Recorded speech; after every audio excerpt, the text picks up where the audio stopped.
Shalom, guys. Welcome back to another episode here at YASHAV Ministries with Casa de Israel. I thank you again for being here. I appreciate you. If you like the content that we're putting up in our channel, like, subscribe. Please share. If you have any questions, comments, concerns, please put them in the comment section down below, and we'll do our best to answer your comments and your questions. Also, if you have any youth that is interested in learning about God and the word of Elohim and His truth and His context and its foundations, right? We don't know everything. We're learning together. That's the purpose of our studies and these videos, is to little by little learn and grow in the word of Elohim, right? In the word of God, right? The Bible is an instrument of to life, right? It is the guidance to men, right? Understood to be the manual of the Creator for us to live by. So we do our best to learn it and apply it. All right. So this week's Torah portion is Vayechi or Vayechi, right? And so Vayechi is the final Torah portion of the book of Genesis or Vayechi, right? It begins 17 years after the patriarchs Jacob had arrived in Egypt, and recounts how he adopted Joseph's two sons, Ephraim and Manasseh, as his own children, and he then summoned his other sons for his final words, right? Among the other things, Jacob foretold how the Messiah will come from the lineage of Jehudah, and then instructed his sons to bury him in the promised land, right? So this 12 portion is following up Israel, right, coming to Egypt, right? He finds out his son is alive, and he's brought to Egypt because there's a famine, right? And so Joseph has been chosen by Elohim because of his obedience, his truthfulness and faithfulness to Elohim, right? And so Jacob is put in a position where he's able to see his son again, right? And so Joseph brings his father, his family, right? And he reveals himself to his brothers, right? Yehudah, right? Asks for forgiveness, gives himself for his brothers, right? Or Benjamin in that case, right? And so Yehudah, right, redeems himself, right, from his mistakes, right? And so here we're starting to see Jacob fading away, right? He's gonna start to die, and gonna little by little has to pass down the blessing, right, to his sons, just like Abraham did, just like Isaac did, right? Jacob is going to have to do this too. And so he wants to do it with Joseph and his generation before he blesses his other sons. But before he does that, he makes it very important that he does not get buried in Egypt, that his bones are buried in the land of the Hittites, right, or Canaan, where his father bought the cave, and he bought the land, right? And so that's where Abraham and Sarah are buried. That's where Isaac and Rebecca are buried, and that's where Rachel and he wants to be buried at. And so that's where we're starting, right? It says that he lived, right, if I'm not mistaken, 147 years. And so he is asking Joseph to not let him be buried in Egypt, right? To promise him, right, that's not going to happen. And so after that, we get into the Torah reading, which is chapter 48 of the book of. After that, we get to the reading of the Torah portion, right? Chapter 48, and it says, after this, Joseph was told, behold, your father is ill. So he took with him his two sons, Manasseh and Ephraim, right? And it was told to Jacob, your son Joseph has come to you.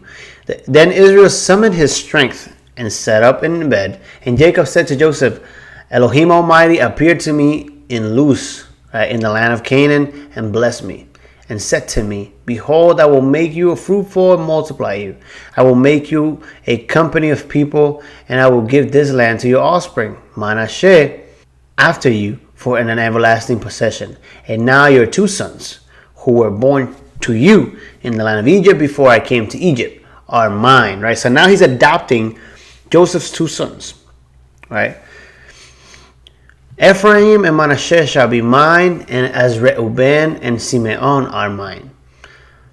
And the children that you fathered after them shall be yours.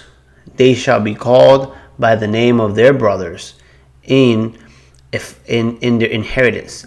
As for me, when I came from Padan, to my sorrow, Rachel had died in the land of Canaan on the way, when there was still some distance to go to Ephraim, and I buried her there on the way to Ephraim, that is, in Bethlehem. When Israel saw Joseph's sons, he said, "Who are these?" Joseph said to his father, "They are my sons whom Elohim has given me here." And he said, "Bring them to me, please, that I may bless them." Now the eyes of Israel were dimmed with age, so he could not see. So Joseph brought him near, and he kissed them and his knees, and he bowed himself with his knees to the earth. And Joseph took them both, and Ephraim in his right hand towards Israel's left, and Manasseh in his left hand towards Israel's right, and brought them near him. And Israel stretched out his right hand and laid it on the head of Ephraim, who was the younger, and his left on the head of Manasseh, crossing his hands. For Manasseh was the firstborn. And he blessed Joseph and said, "The Lord, the God whom my fathers Abraham and Isaac walked, the Elohim who has been shepherd all my life, long to this day, the angel who has redeemed me from all evil, bless the boys, and in them let my name be carried on, in the name of the fathers Abraham and Isaac, and let them grow into multitude in the midst of the earth." When Joseph saw that his father laid his right hand on the head of Ephraim, it displeased him. He took his father's hand and moved it from Ephraim's head to Manasseh's head. And Joseph said to his father, "No, this way, my father, since this is the firstborn. Put your right hand on his head." But his father refused and said, "I know, my son, I know. He also shall be a people, and he also shall be great. Nevertheless, the younger brother shall gather then, and he and his offspring shall become multitude of nations." So he blessed them that day, saying, "By you, Israel, will pronounce blessings, saying, God make you like Ephraim and Manasseh." Thus he put Ephraim before Manasseh. Then Israel said to Joseph, "Behold, I am about to die, but Elohim will be with you and will bring you again to the land of your fathers. Moreover, I have given to you rather than your brothers one mountain slope than I took from the land of Amorites with the sword and with my bow." Right? So interesting enough here, right? Israel, right, switches his hands, right, to bless, right, and give the birthright, right, to the younger. Right? Interesting enough, he in his blessing, right, or in his prophecy, he is called to serve the older, right? And here he fulfills that with his grandkids, right? His grandkids are basically the younger has the birthright blessing, right?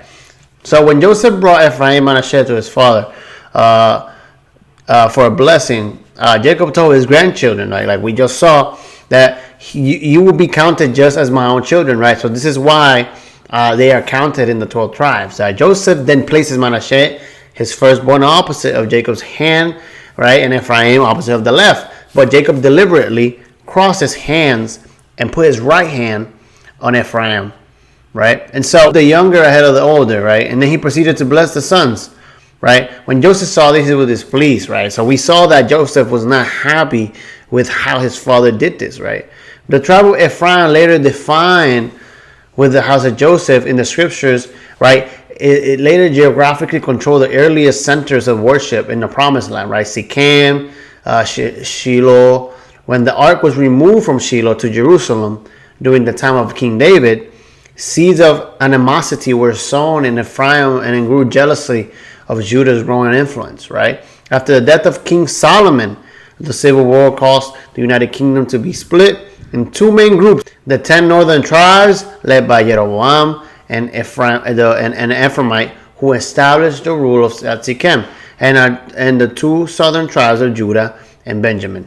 Right. So here, prophetically, Ephraim and Manasseh were blessed. Right. The younger was blessed before the older, and so it's very important because it's part of the blessing, and it's in the scripture how it describes what they will become, right? And very important, what's very important about this blessing is giving you a prophetic message of what they will become to be, right? And so, in a sense, Israel here is being prophetically, or being a prophet, giving word to who they will become and what will be of their generations, right? And so, we're going to focus on the two blessings that are given, right? One of the two main blessings, which is Judah and Joseph, right? Because we are still trying to get to know Joseph, right? Because remember, we have to understand why Elohim is with Joseph. And here, when Israel blesses Joseph, we understand the beauty of who Joseph is and what he did, right? But before we get to that, we will first read the blessing for Yehudah, right? So it says, "He called his son and said, gather yourselves together, and that I may tell you what shall happen to you in the days to come."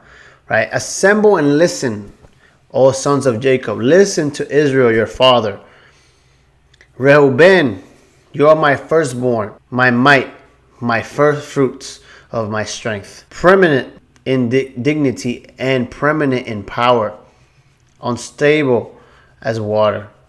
You shall not have preeminence, because you went up to your father's bed, then you defiled it. You went out to my couch." Right? So here is to letting him know that Reuben basically dishonor his father, right? And so this is why he will not inherit what he should have inherited as the firstborn, right? Reuben's mistake and Reuben's selfishness got him to lose his position as the first fruits or the firstborn, right? It says, "Simeon and Levi are brothers, weapons of violence. Their swords let my soul come not into their counsel. O my glory, be not joined to their company. For their anger they killed men, and in their willfulness they hamstrung oxen. Cursed be their anger, for it is fierce, and their wrath, for it is cruel. I will divide them in Jacob and scatter them in Israel." Right, so this is talking about when Simeon and Levi, right, they killed and they murdered the men of Shechem, right, after their sister has slept with one of the men of Shechem, right? They did not approve of that, and so they said that the only way that they will marry their sister if they were circumcised, and then when they got circumcised on the third day, in their most painful moment, they killed them and they slaughtered them all, right? And so Israel honor was shamed, because this was right after he had reconciliated with his brother Esau, right? So this is why Simeon and Levi get this blessing or this curse, right? It says here, "Yehudah, your brothers shall praise you. Your hand shall be on the neck of your enemies. Your father's son shall bow down before you. Yehudah is a lion cub. From the prey, my son, you have gone up. He stood down and he crouched as a lion, as a lioness who dares rouse him. The scepter shall not depart from Yehudah, nor the rucker's staff from between his feet, until tribute comes to him, and to him shall be the obedience of the peoples." This is beautiful, right? This is Yehudah, right? The kingdom will come through Yehudah, and the Messiah will come through Yehudah, and it's giving a prophetic message of what will be the king of Yehudah, right? It says, and to him shall be the obedience of his people, binding his foal to the vine, and his donkey colt to the choice vine. He has washed his garments in wine, and his venture in the blood of grapes. His eyes are darker than wine, and his teeth whiter than milk. Right. So here is a description, and I have a book here. Right. I have a book here which is the Bible of and Onkelos, right? I was gifted this, and so Rico gifted it to me, and so it's a very great resource, and it's beautiful how it describes the blessings here, right? Because it takes it from the Hebrew and it gives you a closer translation, right? It says here for Yehuda's blessing. Look how it says it here in Onkelos. It says, Yehuda, you confess and you were not ashamed. Therefore, your brothers will praise you.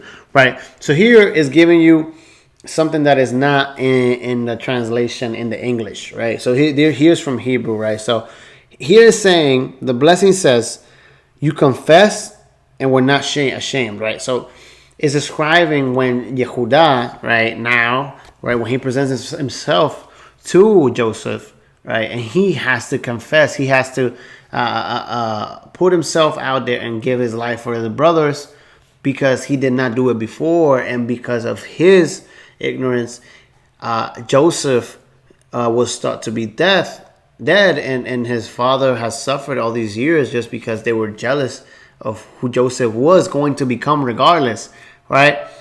Jehudah and his brothers wanted to get rid of Joseph, but Joseph's purpose was already meant for him, right? The only thing that Joseph had to do was to honor Elohim, and Elohim was going to be with him, right?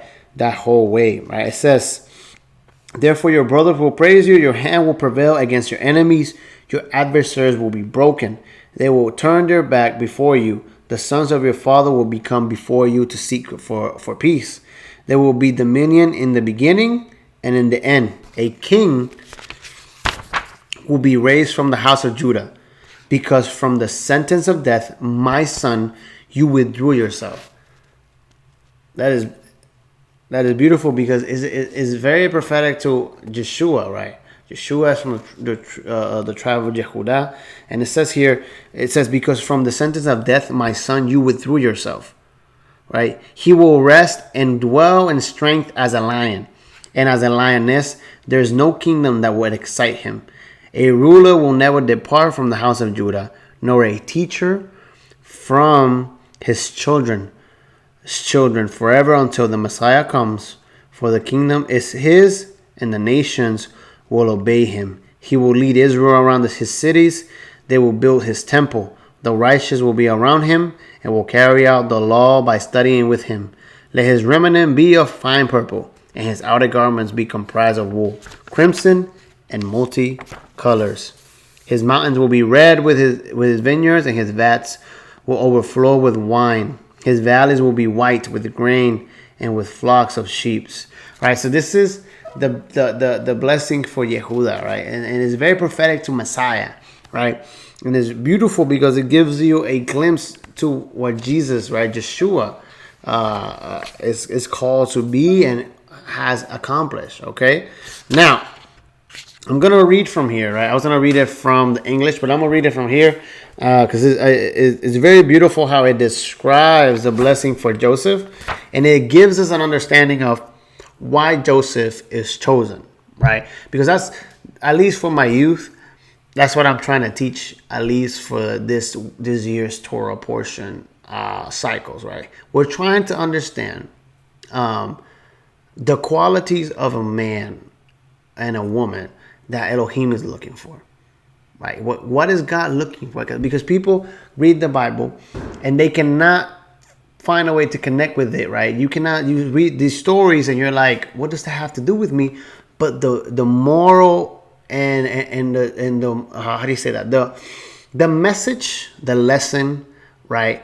The experience, just like when you are given an advice to somebody of something that you have lived, that's what the Bible is giving you, right?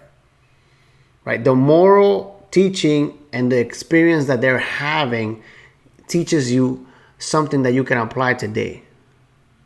Okay? So listen to the blessing of Joseph, right? Because it's very important. It says here, let me see. Verse 22.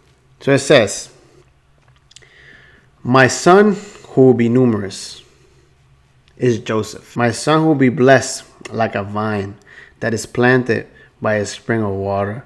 2 tribes will come forth from his sons.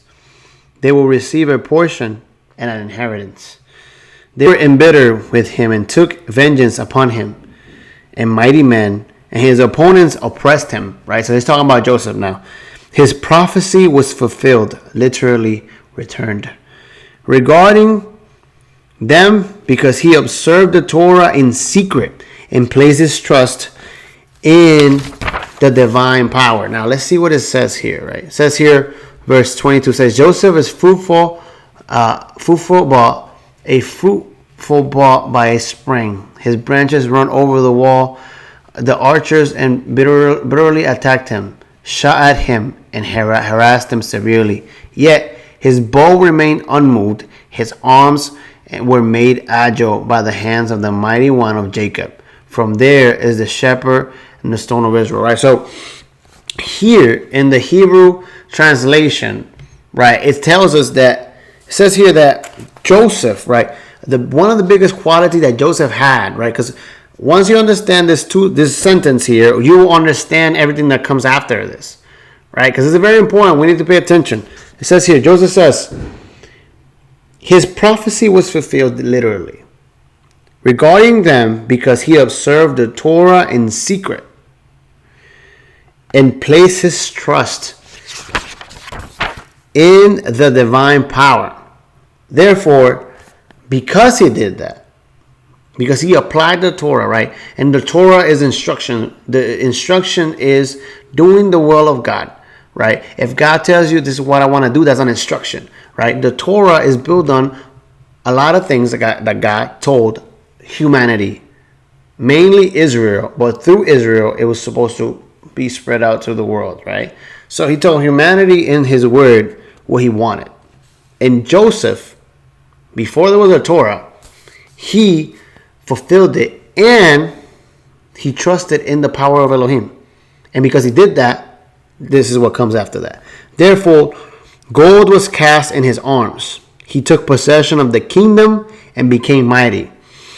He was from before Elohim, the mighty one of Jacob, by whose memra, the word of wisdom, he sustains father and children and the seed of Israel. The word of wisdom, the memra of Elohim of your father shall support you, and the Almighty shall bless you with the blessings that descend from the dew, from the blessings that descend from the dew of heaven above, blessings that flow out of the depths of the earth below, and the blessings of your father and your mother.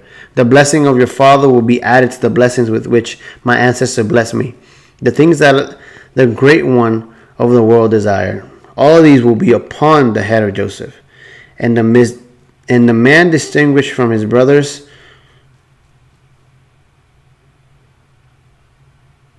and all of these will be upon the head of Joseph, a man distinguished from his brothers. Right? So Joseph, in his essence, fulfilled an amazing feat. Right? Joseph did something very important, right? And this is going to be a very small video. This is going to be a very short video. Joseph honored Elohim, fulfilled his Torah in secret. He was fruitful, not by his words, but by his actions. His faith was in the divine power. His faith was in Elohim. I said it before in other teachings, right? If you go to the book of Exodus, where we will enter now, right? The book of Shemot, which is names. And so we will go into this book and we will see that everything that was revealed to Moses was heavenly. Right, so the tabernacle was heavenly, the Torah was heavenly. So Joseph was ahead of his time because he understood the most important concept that I teach consistently: obedience and faithfulness to Elohim, the Word, to Elohim's heart, which is the Torah. right? The structure, right? If you don't like the word Torah, okay. If you don't like the word instructions, okay. The structure, the love, right? The Elohim, right? That's what Elohim wants. Following what Elohim wants. Whatever makes you feel better at the end of the day. Just like Joseph's purpose was going to be fulfilled, right? His brothers tried to take him out. But guess what? His purpose was fulfilled. Yeshua, his purpose was, they tried to take him out, but his purpose was fulfilled. Because they were honoring Elohim and they were willing to do whatever it took to honor him. And Elohim said, because you're willing to do what I want, because you're willing to fulfill my will, I will honor you in the eyes of men. But you will have to struggle sometimes, right?